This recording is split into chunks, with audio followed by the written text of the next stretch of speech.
Here's one from Rennie Bear on Twitter in Superflex.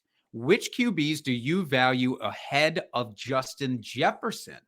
Is Justin Jefferson the highest valued non-QB?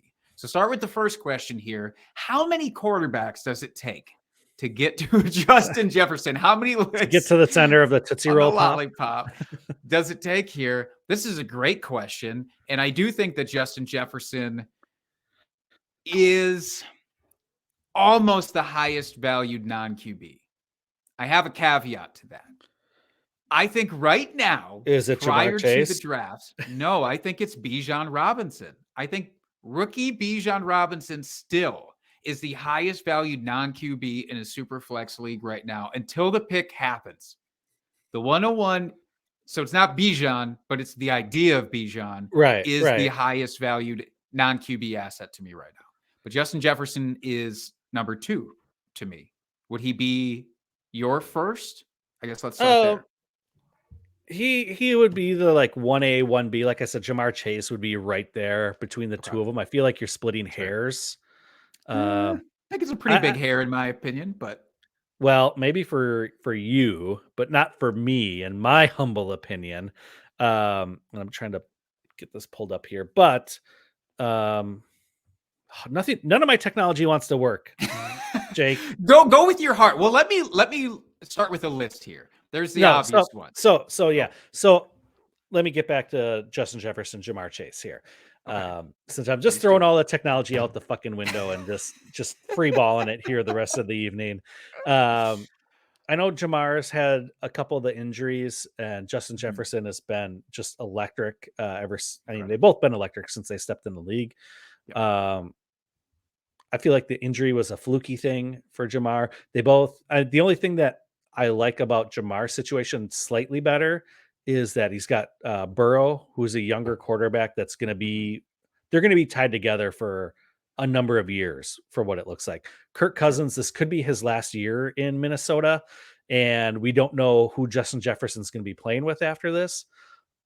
Not to say that lesser quarterback, we've seen lesser quarterbacks hold up stud wide receivers before. Right. See DeAndre Hopkins all those years in Houston, so I'm not saying that that's going to be a death knell for them. That's why I have them very close. Cause it's just like, I can see, a few years down the road, the stability there versus Justin Jefferson, but Justin Jefferson is just electric whenever he gets, like I said, splitting hairs in my opinion.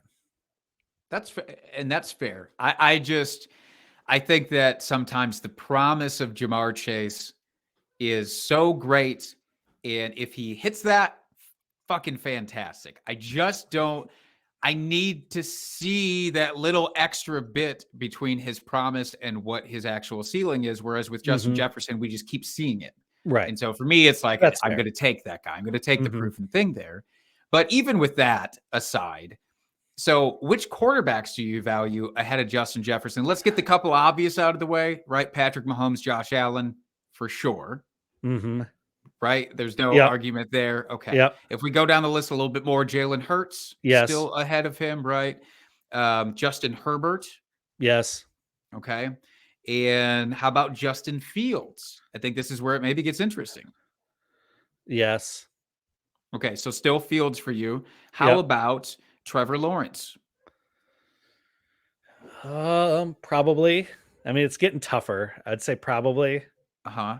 How we're probably going to start diverging a lot on player values here, but how about Kyler Murray? Yes. Still valuing him above Justin Jefferson. Yeah. I mean, quarterbacks, in super flex, quarterbacks are just, you got to get them early or you almost never have a good quarterback. So that's why. It's not that I don't think either, those players aren't great. Like Justin Jefferson, I'd love to have him on a team. Yeah. But if it's in the first round, even in the late first, and I got to go for him or, a top quarterback. Yeah. It's all about your philosophy when you're playing. And for me, I'd rather take the quarterback than get a wide receiver because we see, there's a lot of young wide receivers in the league right now. There's always young guys coming in that you can, work the draft to get them coming up. Will they Mhm. be at the caliber of a Justin Jefferson? Probably not, because he is Special. elite. Yeah, but you could get pretty darn close and make up that production elsewhere. Where quarterback, it's harder to make up that production, in my opinion. That's true. I skipped over a couple of obvious ones, by the way. Apologies. Joe Burrow, I'm going to assume is absolutely over Hmm. him. Lamar Jackson, I'm assuming even with Hmm. the issues we talked about in the drug Yep. trade, he's over him. Yep. Here's one I'll throw out because I think this is a pretty good dividing line. Maybe is Dak Prescott. Dak Prescott kind of seems a little bit like a really good quarterback Hmm. for Dynasty, but nobody's sold, I don't think, on him and his upside long term for Dynasty. So is that an area where you'd go, man, the upside to Justin Jefferson is so Yeah. much that I can do that?